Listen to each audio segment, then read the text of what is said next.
the war on drugs is a failure. What can we do about it?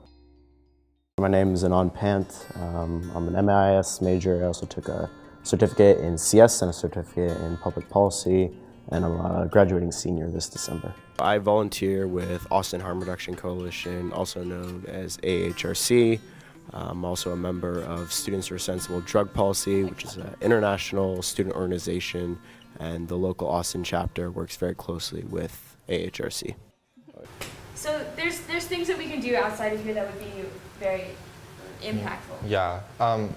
A question for Austin Harm Reduction Coalition, is Paloma going to coordinate volunteer groups for new volunteers, for people who might want to start volunteering with the needle exchange ban? The mission of AHRC is everyone's going to do kind of what they so choose, and we would like them to do it as safely as possible. A lot of the work that we do is community outreach. We go out on a really multicolored van 5 days a week to provide services to the community, whether that be safe drug usage supplies, safe sex supplies, overdose reversal and medication.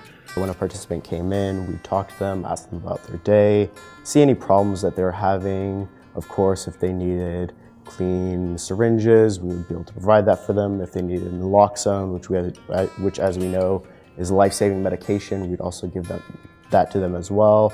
They needed a clean smoker's kit, they needed clean condoms, anything like that, just to help them minimize the harm of what they were doing. We'll typically ask, what size do you take, or like what size do you need and how many?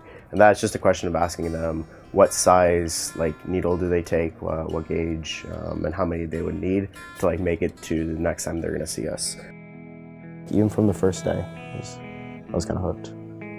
I went on that van, and that day, someone told me that not only did their best friend die of an overdose, he had been working 80-hour weeks just to kind of provide for his family. His wife was pregnant with a kid, and this was gonna be his first kid. He had been working really, really hard to save up money to provide for this kid, and she ended up miscarriaging. I mean, it's good to have a rational reason why you do something, but seeing the real benefit what we were doing had in the community is kind of what made me stick with it. One of the things SSDP does is we have kit making parties at the Pink House, which is the AHRC headquarters. To package a naloxone kit, for example, you take 3 syringes, intramuscular syringes, 3 bottles of naloxone, vials of naloxone, then some pamphlets and a fentanyl test strip. You put them in a little bag and you seal it up. Your job is the hardest, so let's just do you do only these 2. Okay. I'll do small band-aids too. Yep. You got it.